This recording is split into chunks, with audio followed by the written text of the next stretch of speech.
Guys, welcome to my channel. आप अगर मेरे चैनल पे नए हो तो मेरे चैनल को सब्सक्राइब कर दो और बेल आइकन को भी प्रेस कर दो कि कोई वीडियो आपसे मिस ना हो जाए। और इस वीडियो का लाइक टारगेट है 100 लाइक्स, तो प्लीज़ कर देना। तो चलिए वीडियो शुरू करते हैं। ये हमारा चैप्टर 1 साइंस का MCQs है और ये उसका पार्ट 1 है। सो चलिए let's start. Which of these are autotrophs? इनमें से जो हमारा ऑप्शन है, इनमें से कौन ऑटोट्रॉप्स है? All plants, green plants, all animals, unicellular animals. इनमें से जितना भी हमारा ऑप्शंस है, इनमें से कौन ऑटोट्रॉप्स है? और आप अपना आंसर मुझे कमेंट में ज़रूर बताना, या फिर आपकी कितने मार्क्स आए, 10 आउट ऑफ या 5 आउट ऑफ, वो मुझे ज़रूर बताना। So next question, our next question is which of these is not necessary for photosynthesis? जो हमारा ये ऑप्शन है, इनमें से नेसेसरी कौन सा नहीं है फोटोसिंथेसिस के लिए?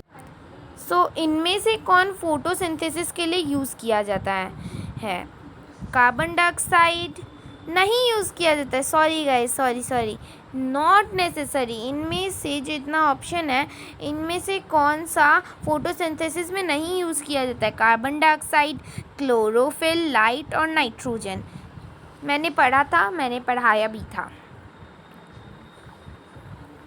Our next question is which of these elements is needed in addition to carbon, hydrogen and oxygen to make proteins?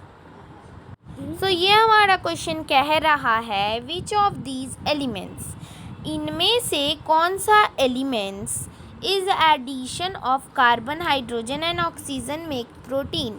Carbon, hydrogen and oxygen make protein, मतलब बनाना प्रोटीन का।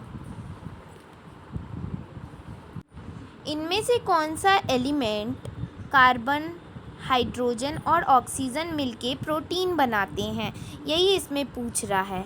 वो नाइट्रोजन बनाते हैं, फॉस्फोरस, पोटेशियम और calcium.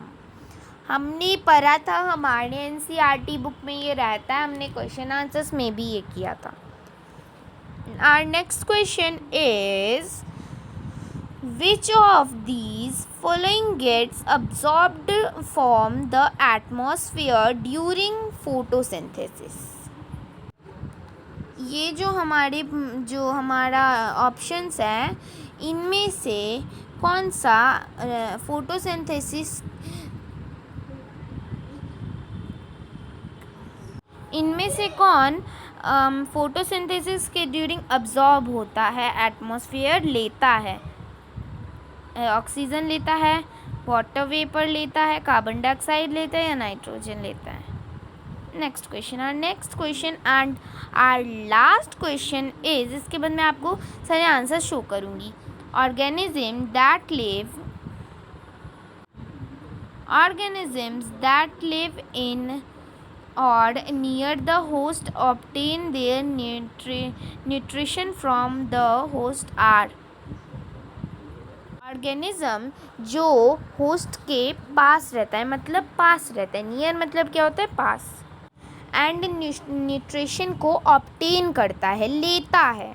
हमने पढ़ा था कि जो इसमें मैं आपको थोड़े से हिंट दे देते हैं, क्योंकि ये थोड़ा सा आपके लिए हार्ड है।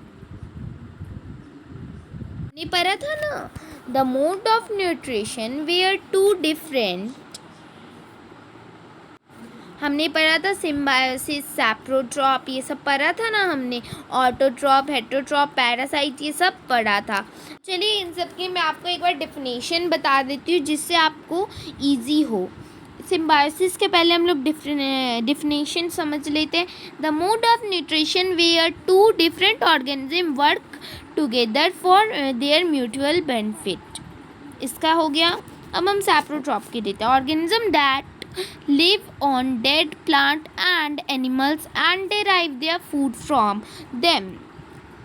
Parasite की definition है organism that live in or on other living organism and derive their food from them. Autotroph. Autotroph organism that can make their own food is called autotroph. ठीक है, तो मैंने सबके आपको बता दिया, अब आपको थोड़ा क्लियर भी हो गया होगा. सो आप बताओ कि कौन सा ये न्यूट्रिशन होस्ट पर ऑब्टेन करता है, होस्ट से ऑब्टेन करता है. सैप्रोट्रॉप, ऑटोट्रॉप, हेटेरोट्रॉप, पैरासाइट. देख लो पूरा क्वेश्चन.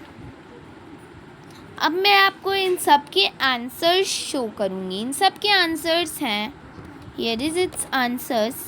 1 का B, 2 का D, 3 का A, 4 का C एंड 5th का D. सी दिस, ये है हमारे आंसर्स. अच्छे से आप देख लो और मिला लो, और आपके कितने मार्क्स आए मुझे कमेंट में ज़रूर बताना ही मत भूलना. Thanks for watching. Like, share and subscribe to my channel and press the bell icon for never miss an update. Thank you very much.